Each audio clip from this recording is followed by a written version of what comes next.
Alam niyo ba, noong una nahihiya ako na gawin tong bikini try-on haul kasi na-realize ko na hindi beach ready yung katawan ko ngayon dahil hindi ako masyado nag-workout, hindi rin ganun kaayos yung diet ko lately. So, hindi toned yung body ko. But then, I reminded myself na every body is beach ready. Hello, my lovely Rosebuds! Welcome back to my channel, and kung hindi ka pa part ng family Rosebuds, please subscribe on this channel and huwag mo na rin kalimutan mag-like and mag-share. Please like and share this video and hit that subscribe button. For today's video, magbibikini try-on haul tayo kasi magsa-summer na and I'm excited sa summer. Alam nyo naman yan na summer girl talaga ako. So, meron ako mga biniling bikini from TikTok shop. Please, sana lang magkaroon pa ako ng beach trips this summer. But anyway, let's try this bikinis. Actually, dalawang store lang sa TikTok shop yung nabilhan ko kasi dalawa lang yung shop na nagustuhan ko yung mga design ng bikinis nila. And bumili ako ng mga bikini na hindi ko usual binibili. Lately, parang gusto ko ng mga colorful printed bikinis. So, let's start.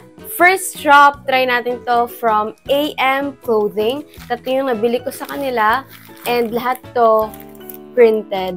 Kasi gusto ko ng coconut girl aesthetic or Malibu Barbie aesthetic. First bikini, floral red bikini. As you can see, ang cute ng kanyang print. Actually, na-awkward din ako kasi parang ang nipis itong bottom. When it comes to bottoms, gusto ko talaga high waist. Kahit sa shorts, skirt, pants. Kasi flattering siya sa body type ko. I think na-awkwardan pa rin ako magsuot ng ganito. So, pag sinuot ko siya sa labas, sa beach, for sure, magsasuot pa rin ako ng shorts or ng skirt. Hindi pa ako confident. Nahihiya pa ako na magsuot ng ganito. But anyway, I like the top. Sobrang sakto siya sa akin. Ang ganda lang ng design niya. Ang flattering niya actually sa katawan ko. And gusto ko rin yung color, parang bagay sa akin yung color. Very coconut girl vibe. Actually, yung pagka-red niya and floral niya, parang French style bikini. Ang dami kong alam. Tapos may free pa siyang, ano to, scrunchie ba to? Nakalimutan ko yung pangalan ay tawag dito. So, parang same lang din ng tela dun sa bikini. Tapos ginawa lang nilang ipit. Eto. Oh my God, sobrang cute ng bikini na to. Para siyang Malibu Barbie. So, eto naman, pink and red yung kanyang kulay. Bright pink, bright red, parang pa-neon na siya. Ang cute, di ba? Gumamela yung flower ata dyan. And may wire siya. Ang ganda ng style nitong top na to na hindi siya super cross dito sa leeg. Para siyang pa-square. Medyo maluwag siya sa, sa strap. Hindi siya kasing lapat nung unang bikini. Again, hindi ko ulit gusto yung bottom kasi ito naman low waist. Ayoko ng low waist na bottom kasi I feel like hindi na-emphasize yung body shape ko. Anyway, alam niyo ba, noong una nahihiya ako na gawin tong bikini try-on haul kasi na-realize ko na hindi beach ready yung katawan ko ngayon dahil hindi ako masyado nag-workout, hindi rin ganun kaayos yung diet ko lately. So, hindi toned yung body ko. But then, I reminded myself na every body is beach ready. It's just that we need to find swimwears na babagay sa katawan natin and sa size ng katawan natin. Actually, hindi lang sa swimwear, sa kahit anong clothes din. So, basically, again, for sure, magsasuot ako ng shorts or skirt dito sa bikini na to. But, I love it. Ang size ko pala ay medium. So, lahat ng binili kong bikini sa video na to ay medium. And yung mga bikini from AM Clothing ay $199 lang. Ang mura. Ang cute din ang design na to kasi rose. Red roses yung print ng bikini na to. So, white siya. White yung color ng bikini but with red rose print.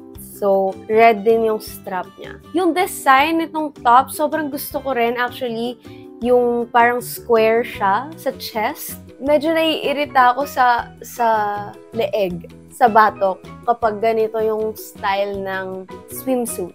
Sa top na ganito na hindi panligo, bearable siya sa akin. Pero kung swimsuit na ganito, yung pang swimming, yung texture, yung type ng tela, tapos nakatali siya sa leeg ko, ayoko. Naiirita ako sa batok. Pero, ang weird kasi parang yung laki ng cup niya, kasya sa chest ko. Pero parang may something sa wire na hindi ko maintindihan. Hindi siya kumakapit sa chest ko. Parang nakabuka siyang ganyan. Parang maluwag tuloy siya na ewan. But gusto ko yung lock niya kasi yung lock niya parang hinuhook lang. Ganito. Ayan, and then lock na siya. Actually, parehas din yan ng hook dito sa, tatuwain ko na itong Malibu Barbie bikini. So, katulad dito sa Malibu Barbie bikini, hook din yung kanyang lock. Actually, parehas sila ng lock. And then, again, alam nyo, bumili ako ng mga bikini, pero reklamo naman ako sa bottoms. I think lang, hindi pa ako ganun ka-confident magsuot ng bikini na super, like, kita yung butt ko and yung singit ko. It's not because I'm not confident sa body ko. I'm confident with my body. I love my body. It's just that yung pagiging conservative ko minsan, hindi pa ako full-blown hubadera. Although gusto ko ma-achieve yung gano'n na super confident ko sa mga bikinis, kaya bumili ako ng mga gatong type. Pero nung sinuot ko siya, I think need ko pang i-develop yung confidence ko sa pagsuot ng ganito. Lahat na nabili ko sa AM Clothing, gusto ko yung design nila and maganda sila sa katawan ko. Next shop. Itong next 3 bikinis galing sa Vida Swimwear. First bikini, ito yung pinakamahal na bikini na nabili ko sa TikTok shop. 399 pesos to. Para siyang one piece na two piece. Kasi magkadikit siya. Although, yung design niya, para siyang two piece na may mga, tali lang. Unang kong bukas sa kanya, parang hindi ko mag-gets. Hindi ko mag-gets kasi parang bull siyang ganyan, no? Tapos, pag inopen mo tong bikini na to, nakaganyan siya.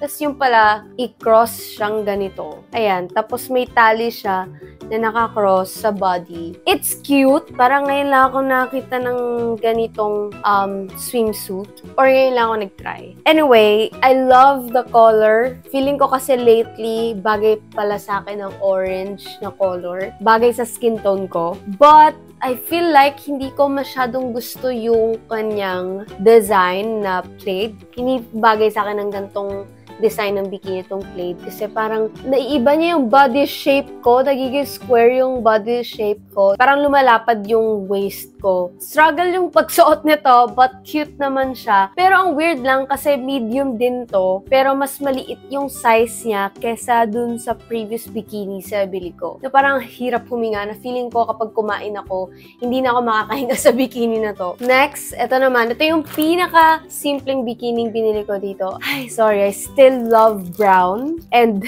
simple bikinis. Pagbigyan niyo na ako dito. Isa lang naman. Ang cute din ng style nung top niya. Pero ito, wala siyang lock sa likod. Para siyang baby bra na merong wire. Pero, ang liit. Ang ganda niya sana, pero ang liit. Parang hindi siya medium. Parang siyang small. Ang sad. Ang sad kasi mas mahal siya kasi dun sa mga naunang 3 bikini. Bottom niya, akala ko high waist siya. Hindi pala, hanggang pusod lang siya. I think mas maganda siya kung high waist. Nadidistort niya yung body shape ko. So, medyo weird siya sa katawan ko. Yung mga top so far, maganda siya. Workable naman siya kahit na ito maliit, iba may maluwag. Last bikini. Ito, kapresyo lang din siya ng mga bikini galing dun sa kabilang shop. 199 lang siya. Ang cute ng design na to. Ang ganda din ng color niya sa skin ko.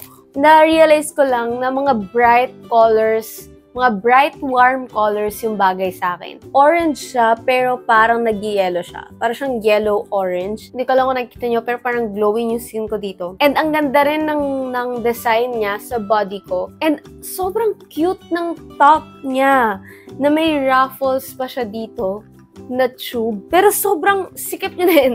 Medium to. Sobrang sikip. Ang sakit niya sa ribs and ang sakit niya sa waist. So, anyway, overall, hindi lang sila super sakto sa katawan ko.